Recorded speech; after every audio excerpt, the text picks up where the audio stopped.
The thing is, I did not think I was destroying my marriage.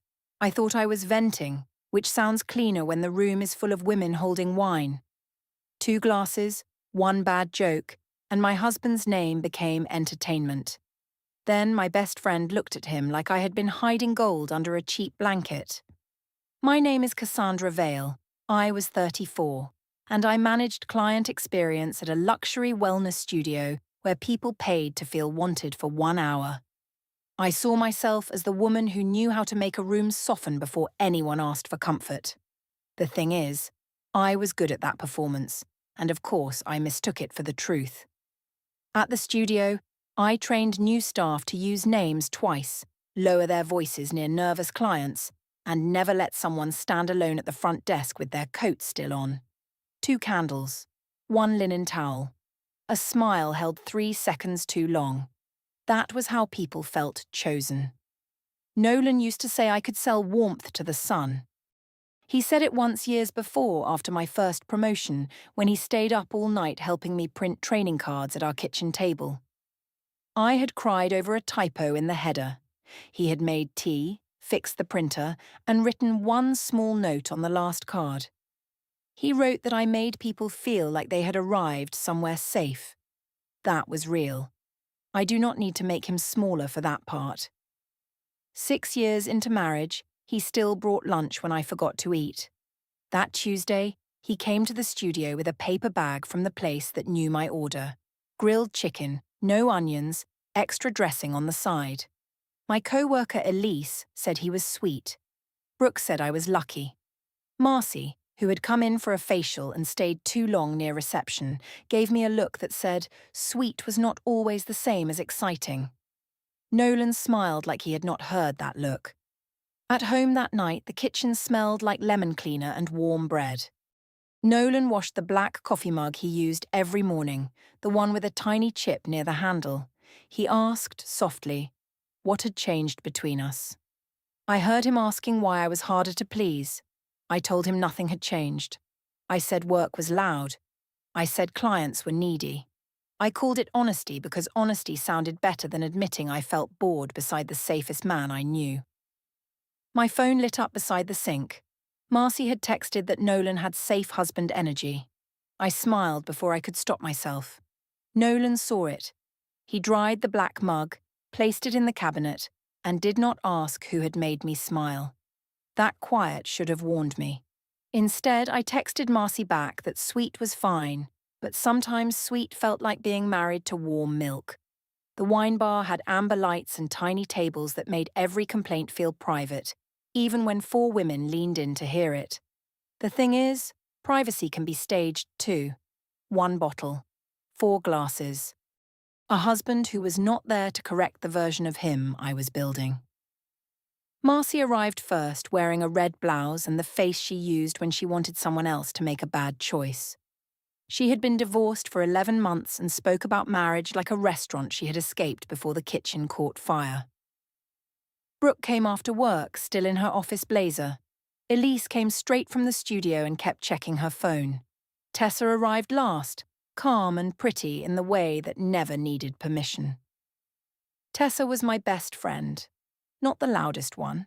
Not the one who fed every sentence back to me with glitter on it. She had known me before Nolan, before the studio, before I learned how to make my dissatisfaction sound like personality. Marcy asked if Nolan was still bringing me lunch like a helpful little employee of marriage. I laughed. Brooke gave a small smile. Elise looked down into her wine. Tessa did not move much. I said Nolan was kind. I said he was careful. Then I said careful could become a locked door if you lived behind it long enough. Marcy asked if we were talking about romance or furniture assembly. I told her sometimes I could not tell the difference. People laughed. Not loud. Just enough. That was how it started. Not with the worst sentence, with a softer one that survived the room. Tessa asked if I had told Nolan any of this. She asked it gently, which made it worse. I told her I had tried. I said he heard feelings like repair requests. I said if I told him I wanted more heat, he would probably research blankets. Marcy nearly spilled her wine laughing. The laugh went through me like approval. I had not known how hungry I was for it until it arrived. Brooke said Nolan seemed like he loved me. I told her love was not the same as being wanted. That was true enough to stand on. It was also the first plank in a bridge I used to walk somewhere ugly. Tessa said that if I felt unwanted, I should say that without turning him into a joke. I told her not every sentence needed a therapy lamp pointed at it. She sat back. Her face stayed calm, but something in her moved 1 inch away from me. When I came home, Nolan was at the kitchen table with the black mug beside his laptop. The house smelled like coffee grounds and clean laundry. He had waited up, but not dramatically. Nolan never did drama where I could use it against him. He said Marcy had posted a story from the wine bar. He said he had heard my voice in the background saying something about blankets. He asked what that was about. Specific. Factual. One small thing placed on the table. What he meant was that he had heard the shape of himself in my mouth and did not like it. What I heard was that he was monitoring me. I took off my earrings and set them beside the mail. I told him everyone jokes with friends. I said he was making a passing comment into a courtroom. He said he was not asking for a trial. He was asking if I felt trapped with him. That should have slowed me down. Instead, I said he had a gift for making even pain sound administrative. His face changed by almost nothing. Nolan's hurt usually arrived as less movement, not more. He closed the laptop, lifted the black mug, and poured the rest of his coffee into the sink. Then he asked if I still wanted him. There it was. A real question, finally. But from him, it came so late and so careful that I treated it like another repair ticket. I said wanting was hard to feel when someone asked for it like a scheduled service. He nodded once. Not agreement. Storage. For 3 days after that, he became quieter. He still made coffee. He still took out the trash. He still asked if I needed the car Thursday because he remembered my early staff meeting. His care moved through objects, keys, bags, groceries. Lights turned off behind me. The thing is, that had been enough once. It had felt like a net under me. After my mother's stories, after years of hearing how a woman becomes invisible when a man stops wanting her loudly, I thought safety would be the cure. Then safety started to feel like proof that nobody was looking. My mother had stayed with my father for 20 years after the wanting disappeared. She did not say it that cleanly. She said he was a good man. She said he paid the bills. She said he never raised his voice. Then she cried in the laundry room because no one had touched her shoulder at a party. I promised myself I would never become that kind of wife. Of course, promises made in fear often choose the wrong enemy. On Friday, Marcy texted that girls' night should be at my house. She said I had the best lighting and Nolan made the best drinks. She added that useful men should be used while the market still allowed it. I should have hated that. Instead, I sent a laughing face. Tessa replied later in the group chat. She asked if Nolan wanted a night off from hosting. Marcy sent a sleeping emoji. Brooke sent nothing. Elise sent that she might be late. I answered that Nolan liked being helpful. When Nolan came into the room, I tilted my phone away without thinking. He saw that too. He asked if girls' night was happening here. I said yes, if he was not too delicate about it. He said he was not delicate. He said he just wanted to know whether he was the host or the subject. I told him that depended on how much material he gave us. The sentence landed before I could pull it back. Nolan looked at me, then at the black mug in his hand. He set it down on the counter without drinking. Saturday had not arrived yet, and the room already had witnesses. Girls' night always made my living room look better than real life. Warm lamps, white wine, a cheese board arranged like I had not spent 20 minutes moving grapes around. The thing is, I knew how to build a scene, and of course I thought that meant I could control what happened inside it. Nolan wore the dark sweater I liked. He had shaved. He had cleaned the kitchen island, chilled the wine, and cut limes into neat wedges. He asked Marcy about her new apartment. He remembered Brooke's job interview. He found sparkling water for Elise because she said once that wine gave her headaches. Tessa came late. She handed Nolan a small bag from the bakery near her office, and said she remembered he liked the almond biscuits there. Nolan looked surprised. Not huge, just enough. I saw it and felt something mean press its thumb into my ribs. 2 biscuits, 1 smile. My best friend remembering something I had stopped noticing. Marcy settled into the couch and started the night where she liked it, near the edge of trouble. She asked if Nolan was still in his domestic prince era.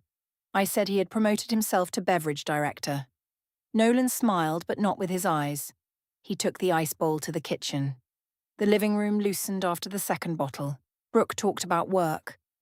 Elise showed us photos from a client event. Tessa sat with her legs crossed, listening more than laughing. Marcy turned to me and asked if the great romantic renovation project had improved. I knew what she meant. I also knew I could have refused the room. Instead, I lifted my glass. I said improvement required talent on both sides. There was a pause, then Marcy laughed. Elise made a small sound and looked toward the kitchen. Brooke smiled in the way people do when they wish they had not heard enough to understand. Tessa's face stayed still. The thing is, I did not say the worst sentence first. I walked toward it. That has to count for something, except it does not. Marcy asked if it was that bad. I said Nolan tried. I said he was proud of trying. I said sometimes he approached passion like an appliance manual, careful steps, no danger, everything unplugged first. Marcy bent forward laughing. Elise whispered my name, not loud enough to stop me. Brooke reached for a cracker and did not eat it. Tessa said I should not talk about him like that. That was the moment. I could have laughed it off. I could have said she was right. I could have gone into the kitchen and touched Nolan's arm and remembered that this was our house. But Tessa correcting me in my own living room made me feel 12 years old, standing outside the laundry room while my mother cried about being safe and unwanted. I said Tessa was acting like I had shared state secrets. Marcy said marriage needed comedy. Brooke said maybe not that kind. The room had started to tilt, and I decided tilting meant I was winning. Then I said Nolan was terrible in bed, but somehow still proud of himself. The sentence did not land like the others. It did not bounce. It stayed on the rug. Marcy laughed first because she did not know what else to do with the thing she had helped invite. Then the laugh thinned. Elise put her glass down. Brooke looked at the hallway. Tessa's eyes moved past my shoulder. Nolan stood in the kitchen doorway with the ice bowl in both hands. He had heard enough. Not the whole history of my fear. Not the years of wanting more and saying less. Just the clean, sharp version I had chosen for a room full of women. He crossed the room and set the ice on the table. His hand did not shake. That almost made it worse. He asked if anyone needed refills. His voice was useful. Host voice. Husband voice. The one I had mocked because it did not burn hot enough for me. No one answered at first. Marcy said she was fine. Elise said she had enough. Brooke said nothing. Tessa stood and said she would help in the kitchen. I told her to sit down. I made it sound light. Tessa did not sit. Nolan turned before she reached him. He told her it was okay. He said he could handle ice. That word, handle, made my chest tighten for 1 second. He was handling the room, handling the insult, handling me. The black mug sat on the kitchen island beside melting ice. Earlier that morning, it had been ordinary. Nolan had drunk coffee from it while reading an article about fixing the upstairs vent. Now the mug looked like a witness. Dark ceramic, chipped handle, a ring of water forming beneath it from the ice bowl. For one breath, a small door opened in me. I saw Nolan making lunch runs. Nolan reading the first chapter of books I liked so he could ask one wrong but sincere question. Nolan waiting after my late shifts with the car warm.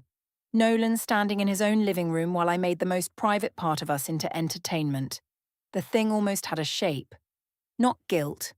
Not yet. Something plainer. Something that said I had not been honest. I had been cruel with better lighting. Then Marcy cleared her throat and said the ice was melting. I picked up my glass. I said Nolan knew we joked like this.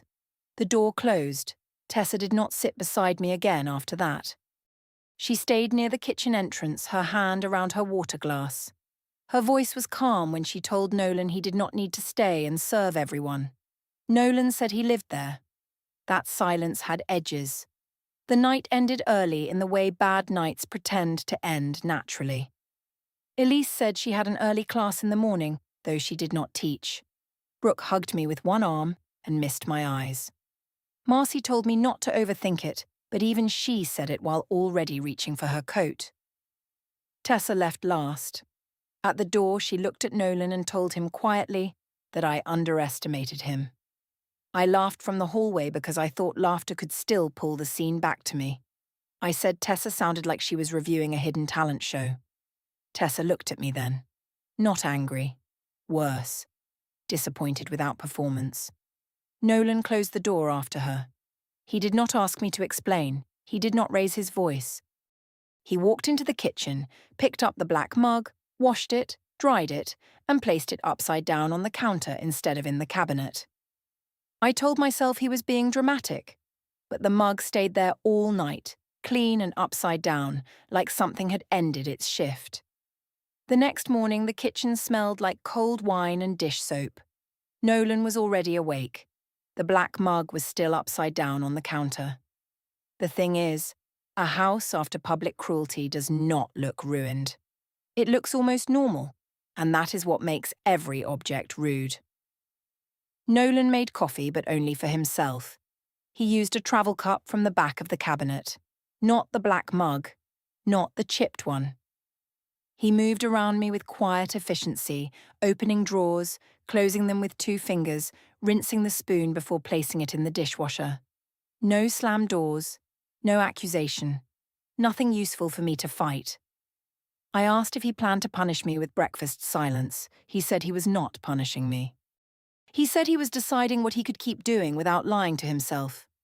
That was too clean for a Sunday morning. I told him he was making one joke into a marriage crisis. He said it was not one joke. He said it was the wine bar, the group chat, the way I had made our private life available to people who had not earned the right to hear it.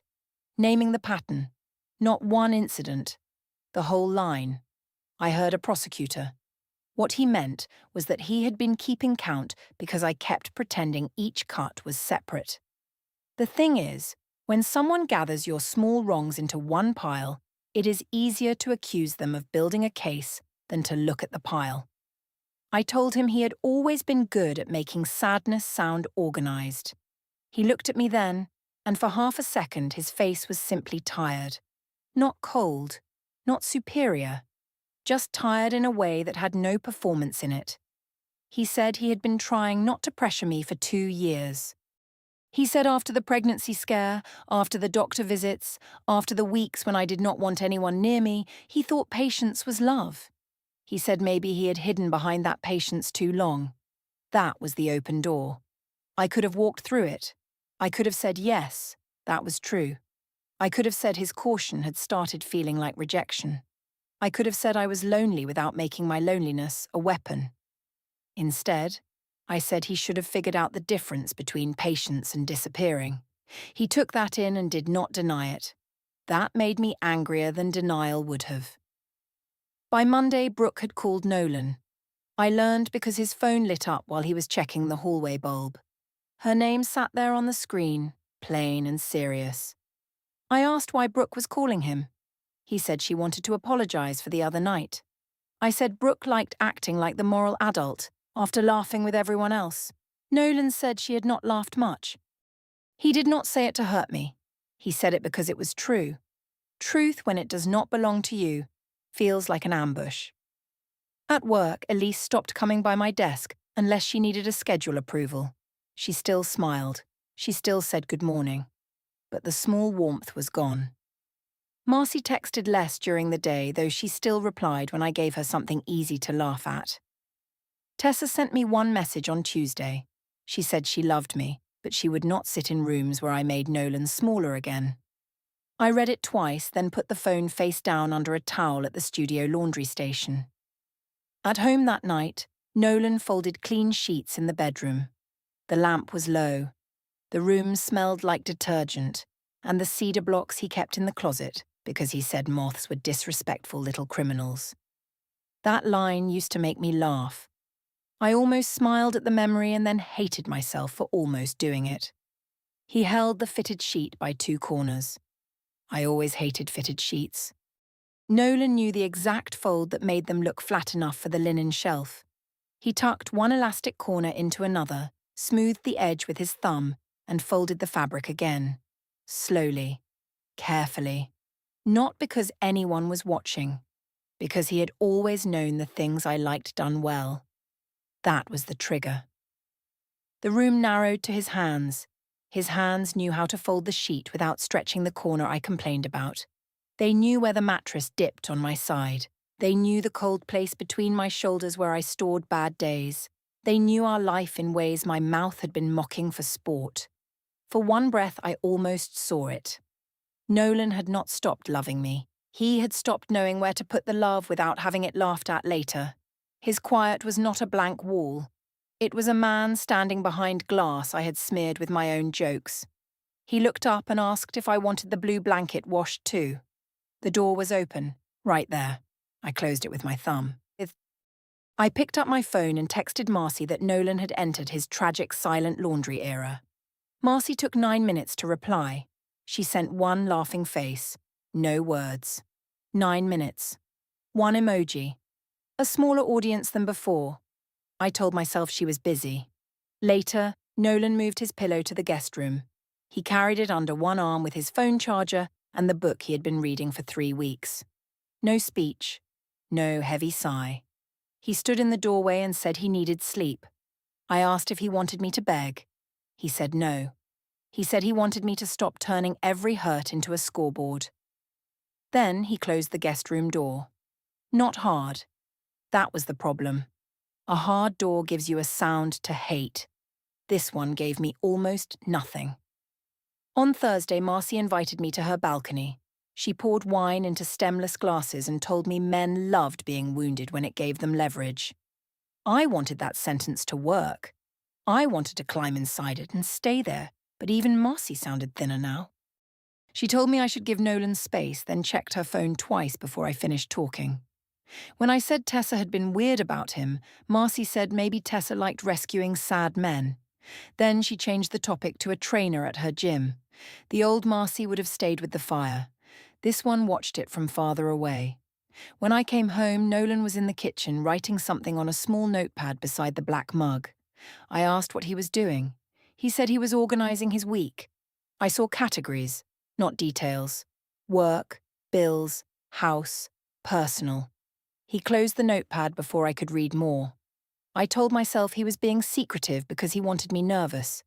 But the black mug sat beside his hand, still unused. And something in that quiet arrangement looked less like punishment than preparation. That night, he slept in the guest room again. The house did not feel like ours. It felt like a place where one person had started packing without boxes. The second gathering was my idea. That is important. No one forced it. No one cornered me. The thing is, I wanted to prove the room still knew my name. 2 bottles of wine, 1 clean rug, a husband who no longer moved like staff in his own house. I told Nolan a few people were coming over Saturday. He asked who. I named Brooke, Elise, Marcy, Tessa, and 2 others from the studio. He said he would not host. Calm. Simple. I laughed and said nobody had asked him to juggle. He said good. That single word irritated me for 2 days. Saturday came with rain on the windows and the smell of the fig candle Marcy had bought me after her divorce. I cleaned too much. I changed the throw pillows.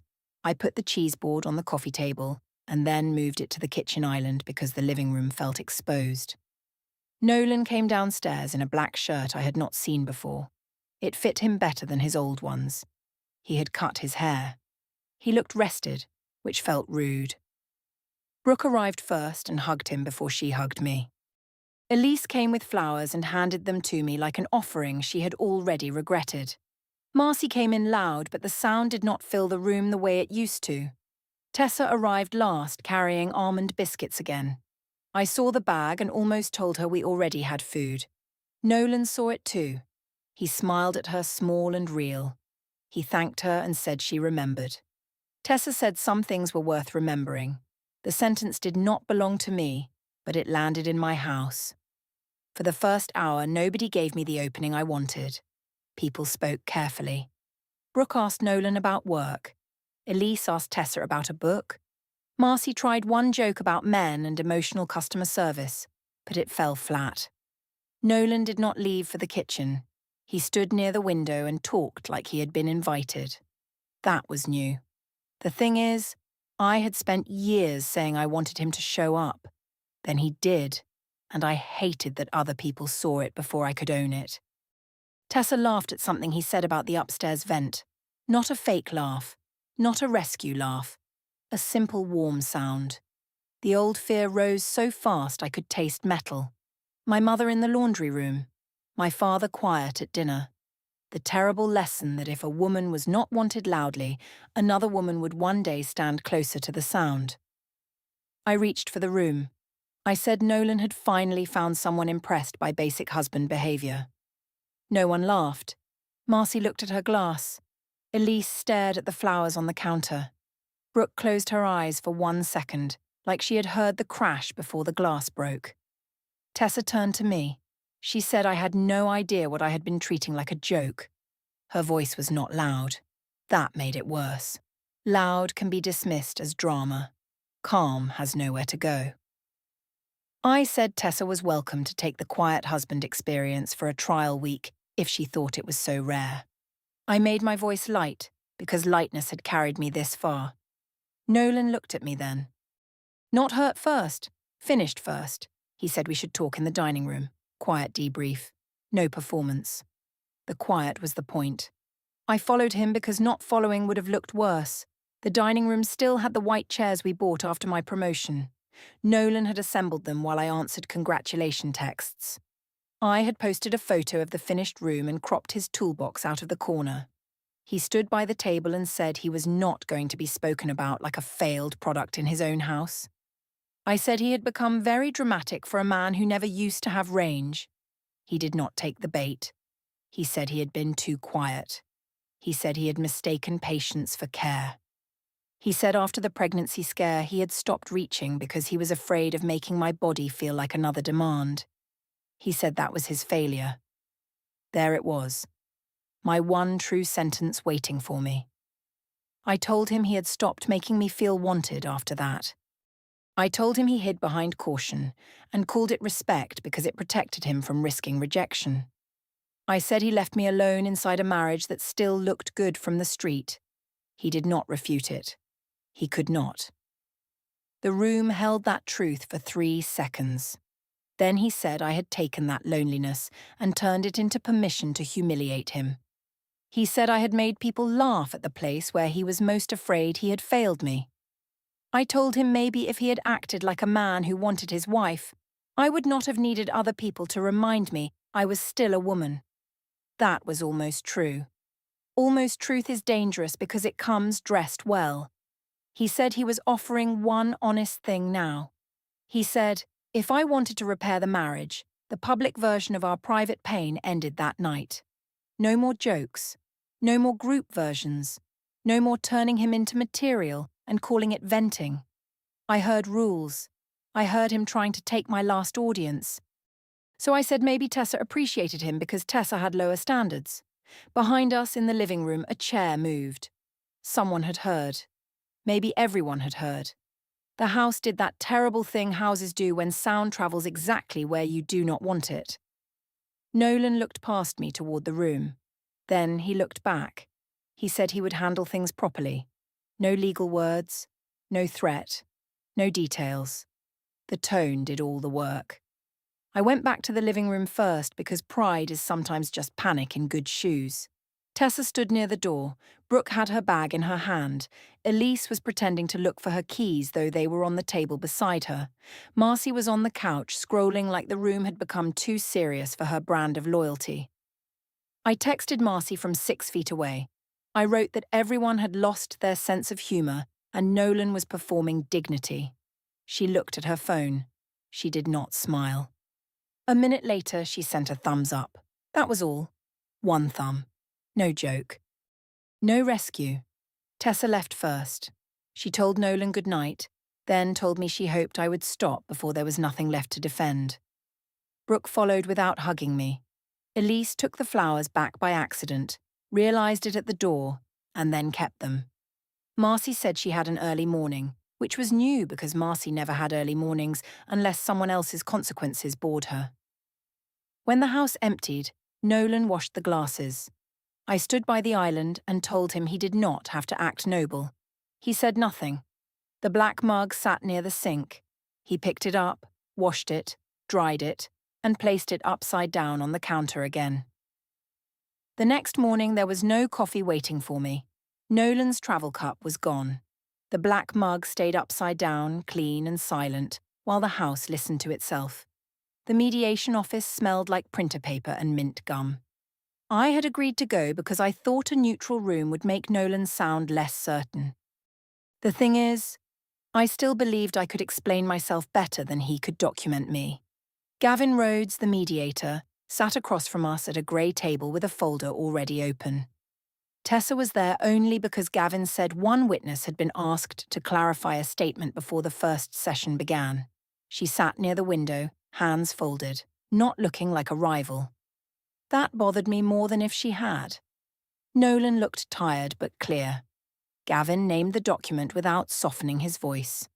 Petition for dissolution of marriage with temporary financial orders. He said the first temporary orders hearing was scheduled in 21 days. I pressed my thumb into the corner of the packet until the paper bent.